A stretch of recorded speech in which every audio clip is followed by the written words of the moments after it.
인생에 가장 두려운 것이 무엇이겠습니까? 인생에 가장 해결할 수 없는 난제가 무엇이겠습니까? 저는 죽음이라 생각합니다. 아무리 큰 소리 치는 사람도 죽음 앞에 오면 속수무책입니다. 해결할 수 있는 방법이 전혀 없는 것이요. 그리고 누구나 죽음을 두려워합니다. 우리 예수 믿는 사람 죽음 두려워하지 않습니까? 우리가 은혜로 충만하고 하나님과 막 교통화갈 때는 나 빨리 천국 불러주세요 하지만 일반적으로 편안하게 신앙생활 할 때는 이 세상이 좋으니까 조금 더 살다 가게 해주세요 이렇게 기도할 거예요. 그러니까 9988 234 그러잖아요. 99세까지 팔팔하게 살다가 2, 3일 정도 앓다가 천국 가기를 원합니다. 뭐 그렇게 다 기도를 하고 있는 것이요. 왜 그런 것이요? 죽음이 겁이 나기 때문에. 왜냐하면 살아있는 것의 끝이기 때문에. 그리고 그 이유는 미지의 세계입니다. 한 번도 죽었다가 다시 살아나지 못했던 거예요. 가본 적이 없는 세계이기 때문에 두려운 거예요. 누구든지 간에. 죽음이라는 것은 경계선 저편에 전혀 모르는 그러한 세계인 것입니다. 그러니 두렵지 않을 수가 없는 것이에요. 우리의 조상들도 죽으면 끝난다 그렇게 부르지 않았습니다. 하나님을 모를 때도 죽으면 상녀가 나올 때 상녀 소리 있잖아요. 각 지역들마다 다 틀린데 한번 찾아봤어요. 뭐 그런 말이 있어요. 이제 가면 언제 오나 돌아올 날 알려주소. 그러니까 죽고 없어진다 생각 안 하는 것이에요. 간다 나는 간다. 천금 같은 자손 두고 금쪽 같은 가족 두고 다시 못 올 황천길을 동무 없이 떠나간다. 이 옛날 말이 전부 다가 죽고 없어진다는 말이 아닌 것이에요. 보면 우리가 사는 이 현실에는 가족이 있잖아요. 사랑하는 사람들이 있어요. 죽음의 가장 두려운 것이 무엇이에요? 사랑하는 가족들을 다시 볼 수 없다 생각하는 거예요. 이 세상에 집도 있어요. 살던 세상 다 잃어버리고 전혀 알지 못하는 미지의 세계를 향해 나간다는 것은 어찌 두려워하지 않을 수가 있는 것입니까? 이 예일 대학의 유명한 교수가 있습니다. 이 사람은 미국 현대 철학자의 양대 산맥을 이룬다는 사람, 이름이 셜리 케이건이라는 교수입니다. 그런데 이 사람이 예일 대학에서 죽음이라는 제목으로 강의를 하고 있는데 28년째 하고 있어요. 데스트라고 28년째 오픈 강좌입니다. 누구나 들을 수 있도록 그렇게 만들었습니다. 이 사람이 이 정의란 무엇인가의 저자 하버드 대학의 마이클 샌들과 더불어 미국을 대표하는 양대 현대 철학자입니다. 그런데 그는 강의할 때 책상 위에 올라가서 양반다리 하고 나서 가르치기 때문에 책상 위에 교수라 이렇게 부르는 사람이에요. 그런데 그가 책을 데스, 죽음이란 무엇인가? 그러면 죽음을 사람들이 두려워한 이유에 대해서 죽음의 4가지 특성에 대해서 그 책에 이렇게 기록되어 있습니다. 첫째는 모든 유기물은 반드시 죽는다. 무슨 말? 생명 있는 것은 반드시 죽는다. 필연성이요. 두 번째는 내가 아무리 노력을 한다 해도 얼마나 오래 살 수 있는지에 대해서 알 수 없는 가변성. 내가 노력한다고 되는 일이 아니라 죽음은. 세 번째가 당장 길거리를 지나다 혹은 시한부 선고를 받은 사람이라 한다 하더라도 언제 죽을지 모르는 죽음의 예측 불허성. 그리고 마지막으로 자살을 제외하고는 죽음의 장소를 알 수 없다는 죽음의 편재성. 어느 순간에 어디서 일어날지를 모른다고 하는 것이에요. 죽음이란 삶에 대한 미련이기보다 그가 이렇게 말했습니다. 미리 준비할 수 없는 것이요, 자기 의지의 영역이 전혀 작동할 수 없기 때문에 불안하다는 거예요. 그가 말하기를 죽음이라는 것은 하나의 고정된 시각을 부정하고 삶의 시작은 탄생에서 시작해서 죽음까지의 과정이라는 것을 인정하고 살면 나의 삶의 가치가 달라질 것이라. 그러면서 그 책에 결론적으로 나는 반드시 죽을 것이라. 그렇다면 나는 어떻게 살아야 될 것인가 이러면서 결론을 내리고 있습니다. 그러나 그 책에 보면 왜 인간이 죽어야 되는지에 대해서 전혀 말하지 않는 거예요. 아무리 세계적인 철학자를 한다 하더라도 인간에게 왜 죽음이 온지는 알 수가 없기 때문인 것이요. 그러면서 그 책에 또한 이런 말이 있습니다. 인간이 자유의지를 갖고 있는 기계라고 생각한다 그래요. 인간은 놀라운 능력을 가지고 있는 기계이고 어떤 계기를 통해 자유의지를 갖게 된 것이라. 마치 빅뱅 티어리하고 똑같습니다. 갑자기 이 세상이 폭발하면서 이렇게 생겼다는 똑같은 것이요. 그러면서 그가 말하기를 영혼을 믿는 것은 사람들에게 위안을 주는 일이라. 특히 많은 사람이 종교적인 이유로 영혼을 믿습니다.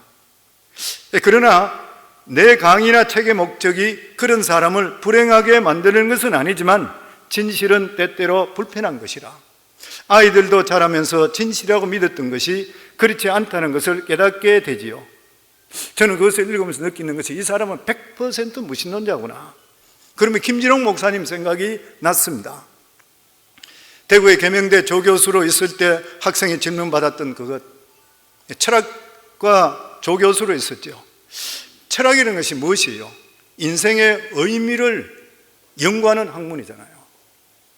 18세기 철학자 임마누엘 칸트는 철학사를 통틀어 가장 위대한 사람 중에 한 사람이라고 그래요.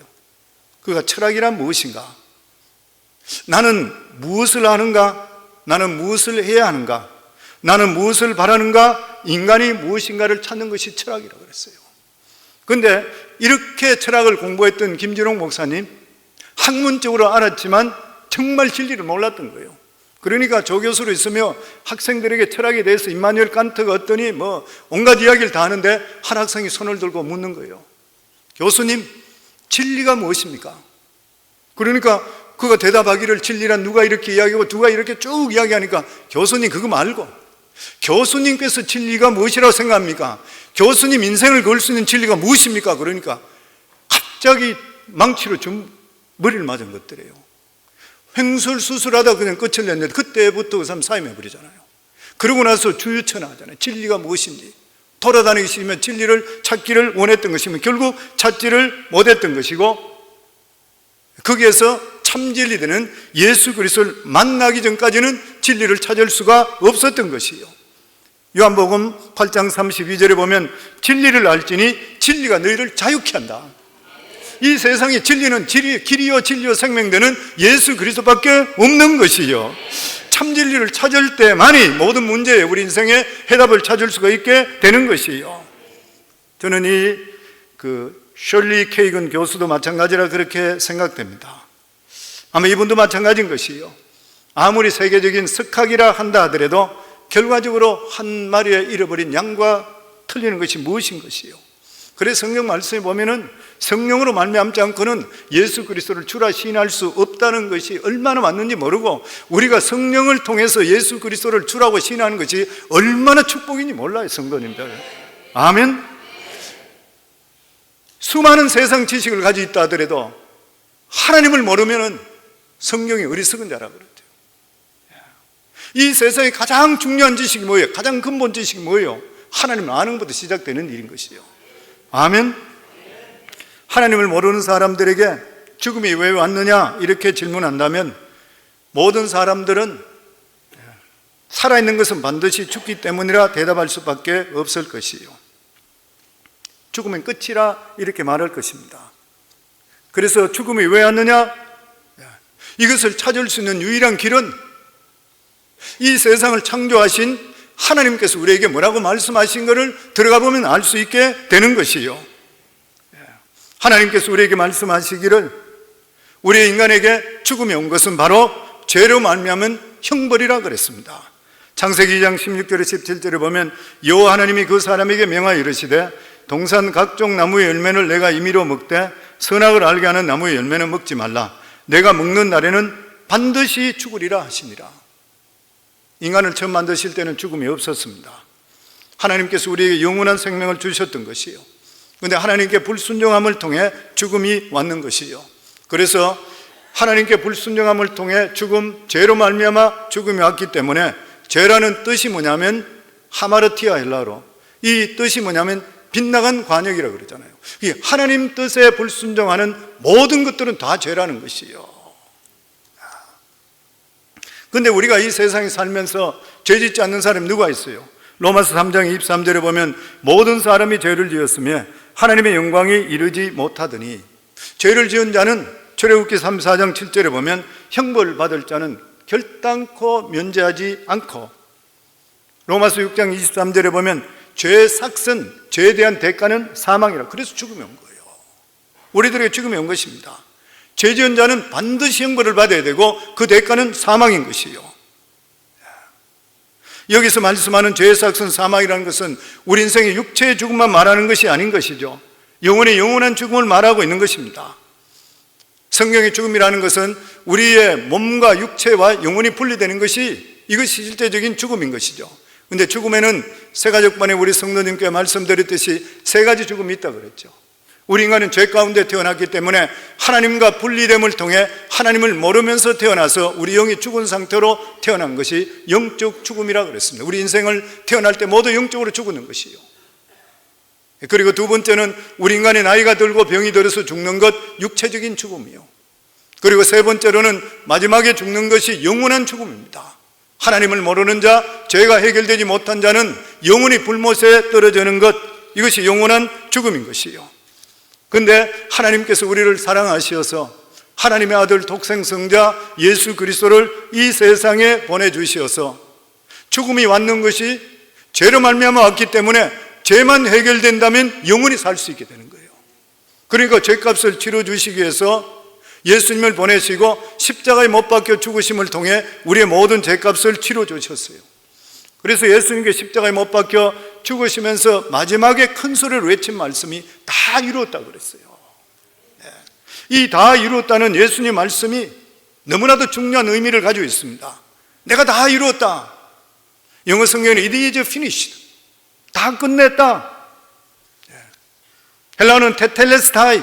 내가 모든 부채를 다 갚았다. 죄에 대한 모든 부채를 내가 다 갚았다. 해결했다. 이제는 더 이상 너희들이 죄값으로 죽지를 않는다.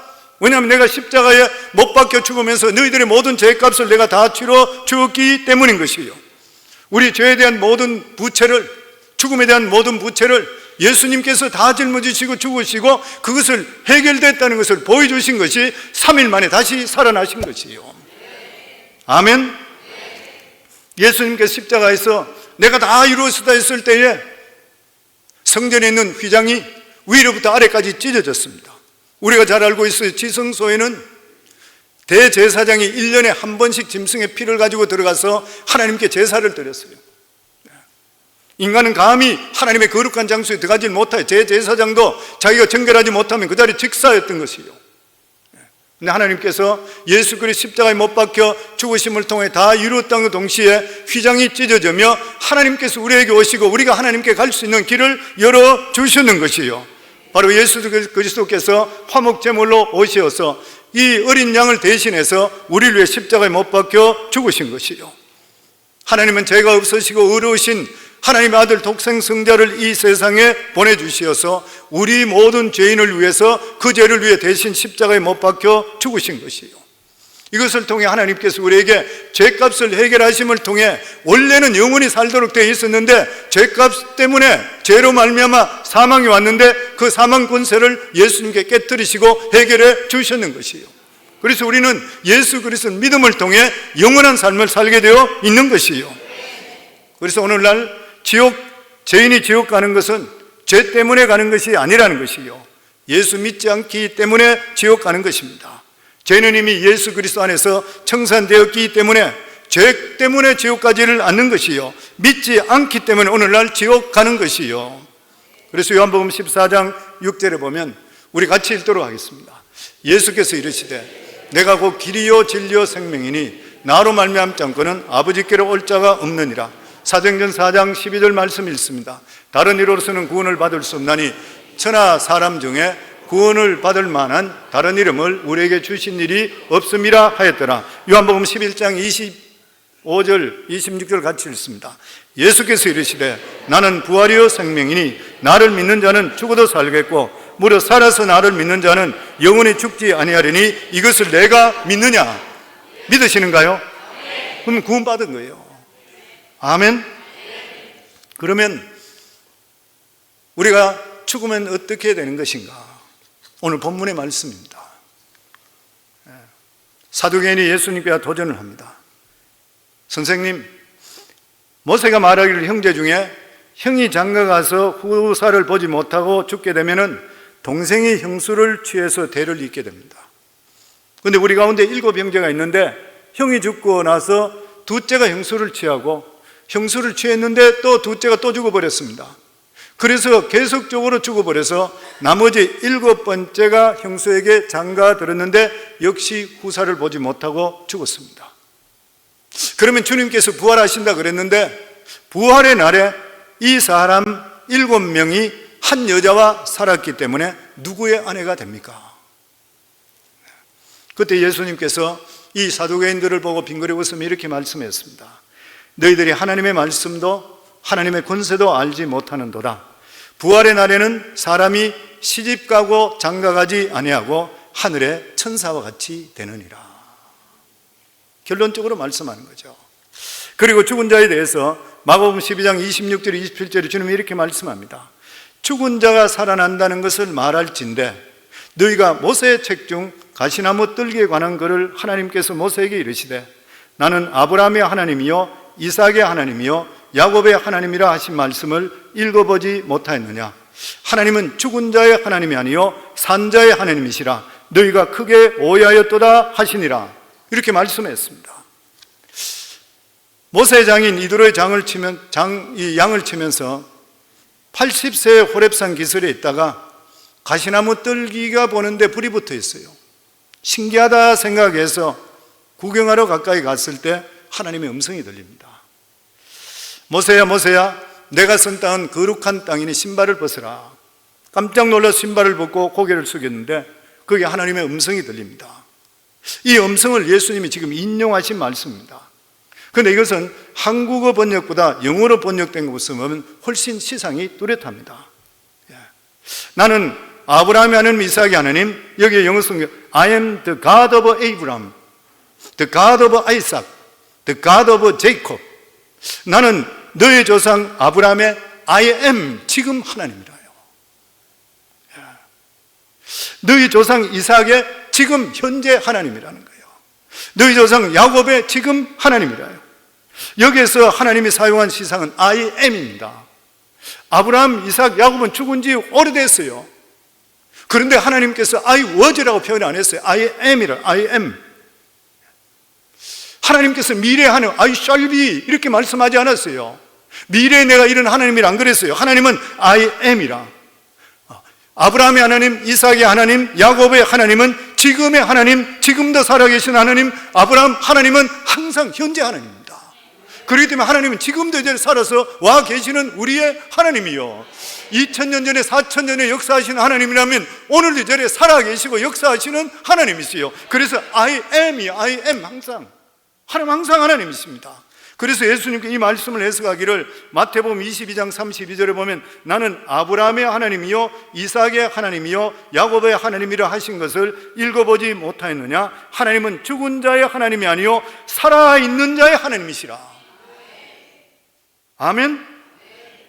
하나님은 무슨 말씀이요? 지금 살아있는 사람이 하나님도 되시고 지금 죽어서 요단강에 건너 있는 영적인 존재의 하나님도 되신다는 거예요. 지금 우리의 하나님 되시고 우리가 죽고 나서 천국에 있을 때 그때 하나님도 똑같은 살아계신 하나님인 것이요.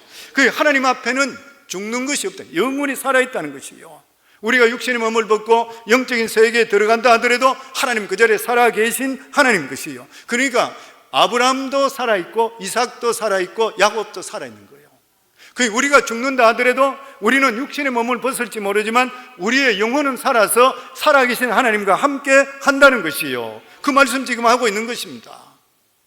그래서 모세에게 말씀하기를 300년 정도 전에 세상을 떠난 아브라함도 지금 살아있고 이삭도 지금 살아있고 야곱도 지금 살아있고 너도 지금 살아있고 나도 살아있는 하나님이지 죽어서 없어지는 하나님이 절대 아니라는 것이요.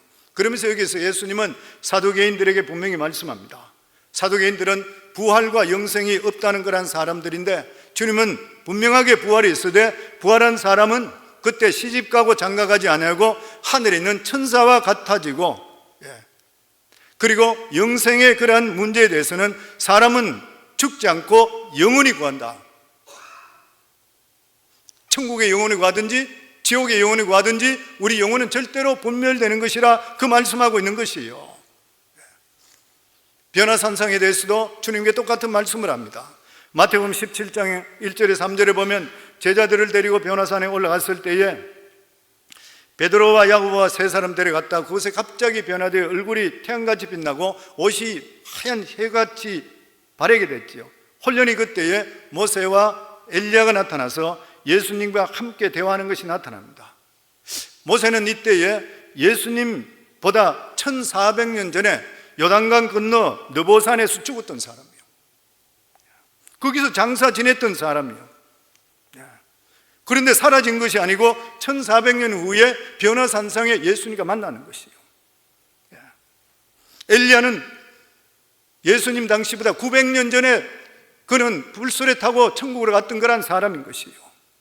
사람이 죽어서 없어진 것이 아니라 1400년 전에 모세, 900년 전에 불술에 타고 하늘로 올라갔던 엘리야가 어떻게 나타나는 것이요? 사람은 육체로 살든 영으로 살든 하나님 앞에 살아있다는 거예요. 하나님은 살아있는 사람들의 하나님인 것이요, 육으로 살아있을 때 하나님이요, 영으로 살아있을 때도 역시 살아계신 하나님이라는 것이요.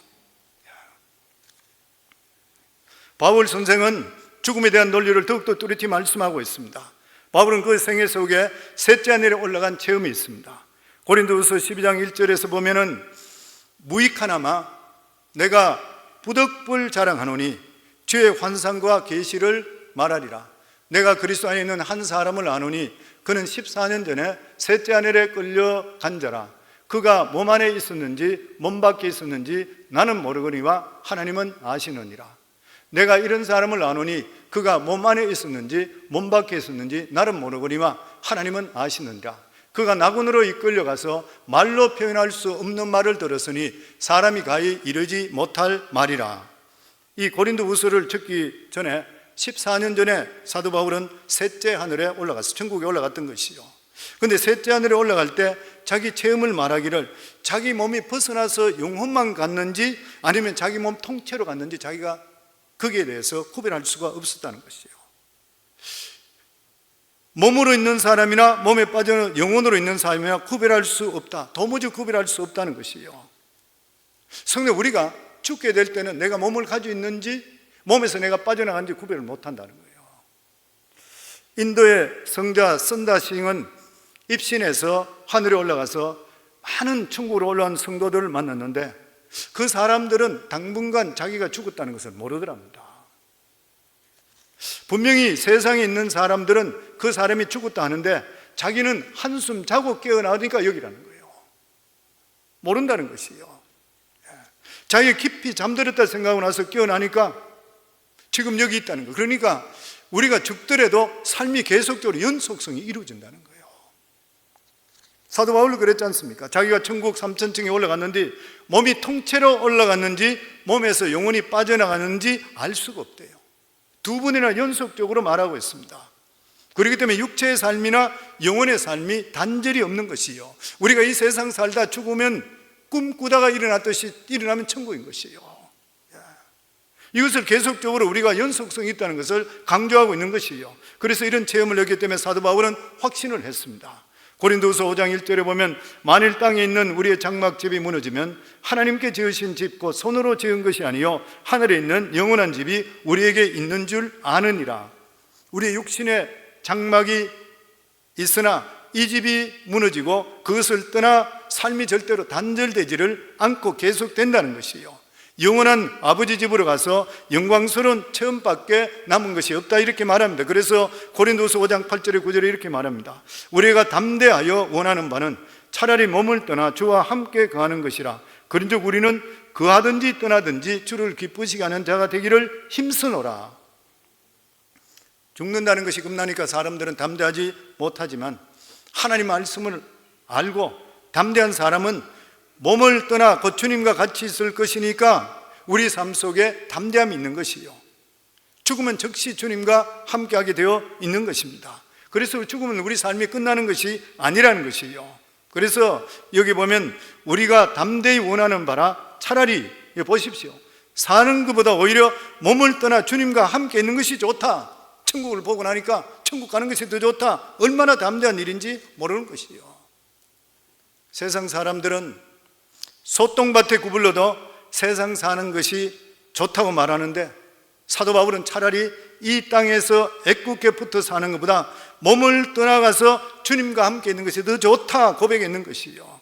그러니까 성도님들, 예수 믿는 사람들의 진짜로 복받는 것이고 팔자가 구자로 바뀐 사람이 예수 믿는 거예요. 죽는 것이 오히려 좋다는 사람이 누가 있습니까? 성도님들, 그러니까 사도 바울은 그런즉 우리가 그하든지 이 땅에 살든지 떠나든지 주를 기쁘게 하는 자가 되게 해달라 그랬는 거예요. 아멘. 우리 많은 분들이 간증을 들으신 간증인데, 저는 우리 곡성 다니엘 그 금식기도원의 고 박영문 원장 그 간증 테이프를 제가 몇 번 들어봤습니다. 기독교를 극도로 싫어하는 반기독교인이고 알코올 중독자였죠. 1985년 그 간증에 보면 어느 날 저녁 술에 취해서 오토바이를 타고 가다가 사고가 났어요.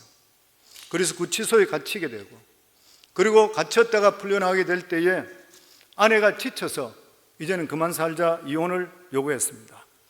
그러자 그는 극도의 정오심과 아내 이혼을 부추기는 이 처갓집 식구 8명을 다 죽였다 작정하고 술이 이렇게 돼서 마지막으로 자기 어머니 한번 만나겠다 해서 광주로 내려갔던 거예요. 그리고 밤이 깊어 서울로 올라갈 기차 시간 40분 남겨놓고 있을 무렵에 갑자기 귀에 벼락치는 소리가 들립니다. 여봐라 여봐라. 깜짝 놀라 누가 바깥에 기다리는 줄 대문을 열고 나가니 아무도 없는 것이에요. 그리고 방 안에 들어와서 담배 한 대를 피워 무는데 갑자기 방이 환하게 밝아졌다고 그랬습니다. 놀라서 문 쪽을 보게 되니까 영롱한 무지개 문이 떠 있습니다. 그리고 흰옷 입은 사람이 내려왔는데 그 뒤에 수레 하나가 따라 내려오는 것이에요. 왼쪽에도 흰옷 입은 사람, 오른쪽에도 흰옷 입은 사람, 그리고 그 빈 수레인데 갑자기 자기 영혼이 빠져나가며 그 빈 수레에 앉더라는 것이에요. 그리고 마치 이것은 자기가 거울을 보는 것처럼 순간적으로 육체의 몸을 사라지고 빈 수레에 앉아서 그대로 천국으로 올라갔습니다. 그리고 자기가 천국에 올라가 보니까 이 사람이 예수 안 믿는 사람이야. 나중에 간증이 이런 것이죠. 너무나도 아름다운 기와 여초가 만불한 좋은 환경이더랍니다. 그리고 세계 만방에 올라온 성도들이 모여서 즐거워하는데, 가장 인상적인 것은 그의 외삼촌이 예수를 잘 믿었는데 젊어서 병들어 죽었대요. 그런데 거기서 외삼촌을 만나게 되는 거예요. 30대 젊은이 같죠? 건강하고 너무나도 영광스럽고 활기찬 모습으로 자기를 반갑게 맞아주더래요. 그리고 금수레를 타고 황금길을 가는데 그 길가에 너무나 아름다운 집들이 절벽에 있는데 막 지은 것 같이 새로운 집들, 아직까지 사람들이 입주하지 않은 집들이 수도 없이 많이 있더래요. 성도들이 그곳에 올라와서 입주하기를 기다리는 집들이 끝없이 펼쳐져 있다. 그는 천국의 영광에 도취해서 정신을 차리지 못하는데 갑자기 수레가 영광을 떠나서 그 다음에 깜깜한 터널로 들어가는 것이에요. 그래서 자기가 생각할 때 아름다운 경치를 보여주다가 이제는 어두운 터널에 들어가서 나를 죽이는 것보다 이렇게 놀랐던 것이에요. 터널에 들어가니까 바로 지옥이 있다고 해요. 거기 내려가니까 6년 전에 세상을 뜬 아버지를 보았는데, 아버지는 유교를 믿으면서 공정을 맹절하는 분으로 굉장히 엄해서 예수는 옛자만 부르더라도 불효능을 떨어지는 그런 아버지였대요. 근데 보니까 몸이 뚱뚱 부어서 병들어 세상을 떠났는데 지옥에 보니까 아버지 몸이 고무풍선같이 이렇게 됐는데 무시무시한 머리가 삼각형 된 그런 뱀들이 아버지를 칭칭 감고 끊임없이 물어뜯고 피투성이 되는 것이에요. 아우성천은 아버지를 보고 통곡하고 울면서 부르짖어도 아버지는 몰라보더라는 것이에요. 그 다음에 불화로가 있는데 무시무시한 불이 타고 있는데 사람들은 거기서 불길을 피하여 이리저리 아우성치더라는 것이에요. 큰 수렁이 있는데 그 수렁에 허덕이며 이름도 모르는 짐승들이 와서 물고 뜯더래요. 성경에 보면은 지옥이라는 것은 소금 튄다, 불 속에. 그럴 때 큰 음성이 들리면서 이것을 보았느냐? 이제 너는 믿겠느냐? 예, 믿겠습니다 대답하자 음성이 다시 말하기를 네가 본 경험을 사람들에게 전하라. 그 소리 듣고 정신이 차려지는 거예요. 보니까 어머니가 옆에서 얼굴이 사색이 된 채로 덜덜 떨고 있는 것이요, 자기가 천상 경험을 했는 것이 며칠 됐다 생각했는데 실제로는 1시간 밖에 되는 체험을 하지 않았다 그래요. 어머니가 말하기를 네가 이상한 말을 하면서 온몸을 부들부들 떨고 있어서 죽는 줄 알고, 나는 혼이 빠져나갔다. 아무리 흔들어도 깨어나질 않았다는 것이에요. 어머니에게 이 간증을 하고 어머니도 그 자리에서 회개하고 예수를 믿게 되고, 이 박영문 원장은 사후세계가 분명히 있다는 것을 체험하고 나서 헌신하고 나중에 기도원 원장이 됐다가 지금은 소천했습니다. 주남 타마스 여사의 간증도 있죠. 보면 Heaven in so real, 영어로도 나오고 한국말로도 나왔던 천국은 확실히 있다. 그는 지옥에도 2번 예수님을 따라갔었는데 지옥문이 열리고 지옥불이 활활 타서 모든 사람들이 불러서 소음치대다가 아우성치고 몸부림치는데 갑자기 포커스가 맞춰지면서 어머님이 40세에 세상을 떠났는데 이 세상에 살면서 그 어머니가 그렇게 착하고 사랑 많고 좋은 어머니였었대요.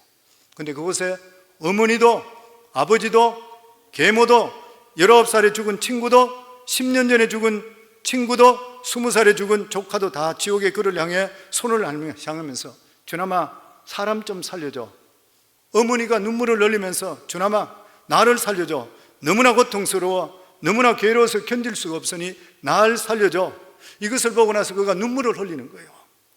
가슴이 미어지는 것 같아. 그래서 예수님을 바라봅니다. 예수님을 어떻게 할 수 없겠으면 예수님 바라보니까 예수님을 같이 눈물을 흘리고 있었다 그래요. 그러면서 주님 뭘 좀 해줄 수가 없습니까? 우리 어머니를 위해서 무엇을 해줄 수가 없습니까? 그러니까 주께서 그렇게 말씀하시대요. 이것만은 할 수가 없다. 육으로 난 것은 육이요 성령으로 난 것은 영이니 성령으로 난 사람만 천국 가고 육으로 난 사람은 영원한 불에 탈 수밖에 없다. 너희 친어머니 친형제라 하더라도 하늘의 법칙이니 어찌할 수가 없다. 그러면 주님 왜 이 가슴 아픈 일을 저에게 보여주십니까?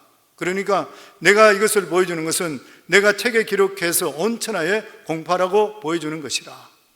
왜냐하면 수많은 예수 믿는 사람들이 자기 부모 그리고 형제 친자식이 구원받지 못하고 있다. 천국에 올라와서 가장 가까운 자식 구원받지 못했다면 지옥에서 영원히 몸부림치는 불꽃에서 소금 치듯이 고통당하고 있다고 생각할 때 가만히 어떻게 있을 수 있겠나. 오늘날 세상에서 부모들이 자식을 위해서 얼마나 무심한지 모른다. 이 사실을 알다면 밤낮으로 자식을 위해 기도하지 않겠느냐. 그러므로 내가 이것을 너에게 보여주니 이것을 책에 기록하라. 성도님, 이 세상에 감사 중에 가장 큰 감사가 뭐예요? 우리 같은 자 구원해 주신 감사예요. 지옥에 떨어지지 않고 우리에게 천국에 영생할 수 있게 해 주시는 것이요. 저는 우리 성도님께 다시 이 말씀을 전가하는 이유가 성도님께 나에게 그런 안타까움을 이야기한 것도 있지만 저나 성도님 모두 다가 다시 한 번 더 우리 자신들이 죽고 나면 어떻게 되는 것을 우리가 알고 사셔야 되는 거예요. 우리 자신의 삶이.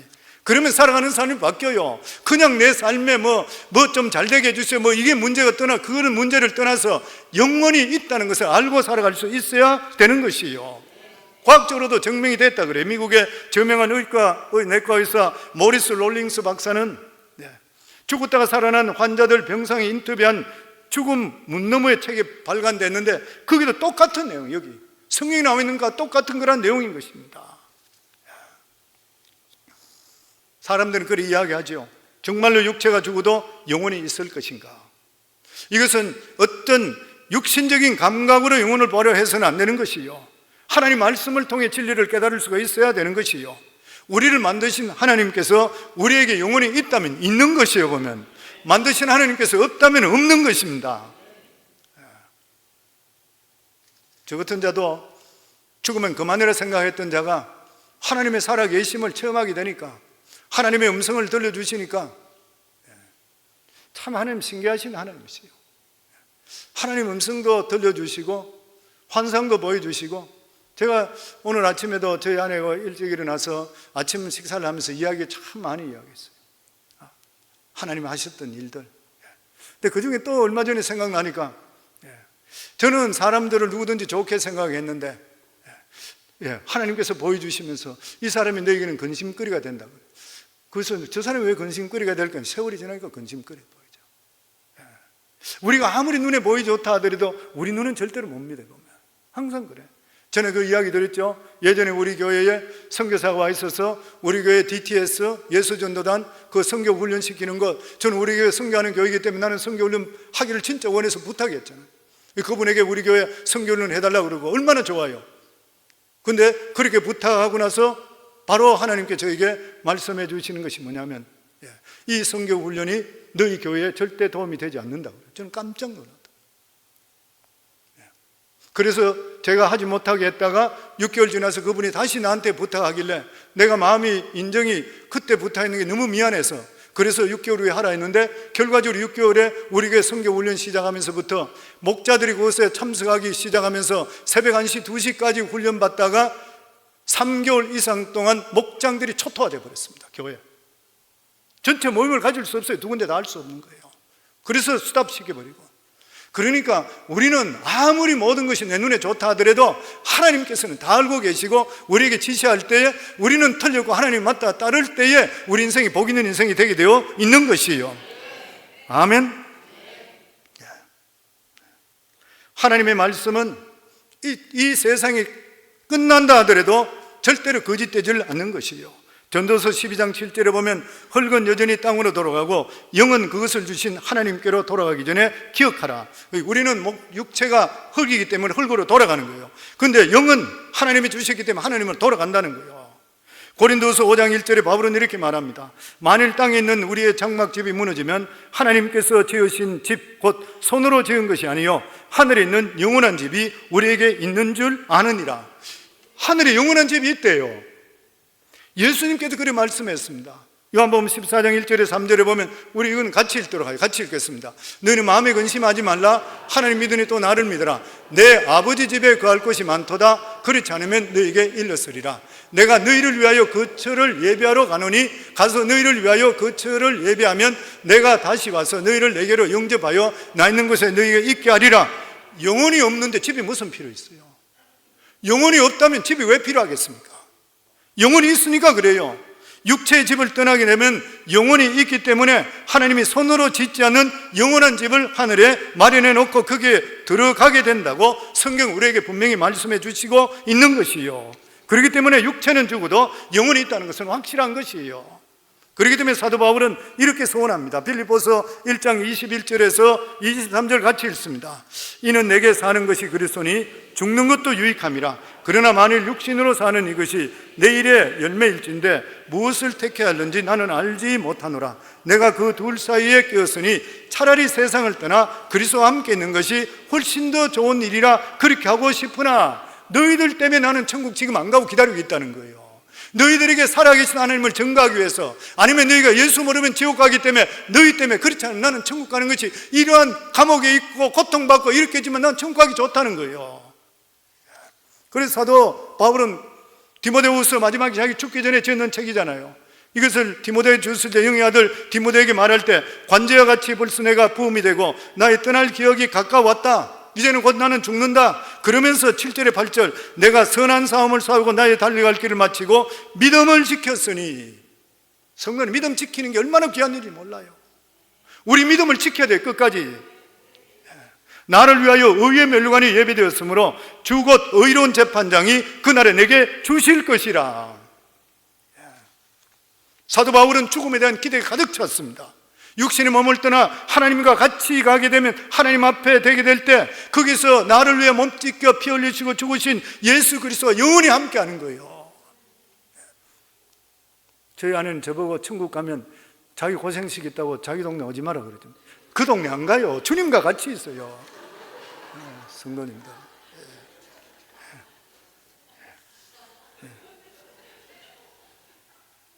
다른 게 중요한 거 다른 거 기억하시고 이거는 기억 안 해도 돼요. 성도님들. 사후의 세계대 예수님께서 분명히 누가복음에 말씀했습니다. 나사로와 거지 나사로와 부자에 대한 것. 죽고 나서 반드시 두 사람이 살아있는 걸 보여주시잖아요. 그렇기 때문에 성도님들, 우리는 이 세상에 살아갈 때에 이 세상에 우리 마음을 두지 않고 영혼을 사모하며, 그리고 또한 우리는 언젠가 우리 육신의 몸을 벗고 나면 주님 앞에 영원히 선다는 기쁜 마음으로 살아갈 수 있기 바랍니다. 우리 마지막으로 데살로니가전서 4장 13절로부터 16절까지 같이 읽겠습니다. 형제들아, 자는 자들에 관하여는 너희가 알지 못함을 우리가 원하지 아니하노니 이는 소망 없는 다른 이와 같이 슬퍼하지 않게 하려 함이라. 우리가 예수께서 죽으셨다가 다시 살아나심을 받을진대 이와 같이 예수 안에 자는 자들도 하나님이 그와 함께 데리고 오시리라. 우리가 주의 말씀으로 너에게 이것을 말하노니 주께서 강림하실 때까지 우리 살아남아 있는 자도 자는 자보다 결코 앞서지 못하리라. 주께서 어령과 천사장의 소리와 하나님의 나팔 소리로 친히 하늘로부터 강림하시리니 그리스도 안에 죽은 자들이 먼저 일어나고 산 자들도 일어나고 하나님 우리를 불러주시는 놀라운 축복이 임하게 되어 있는 것이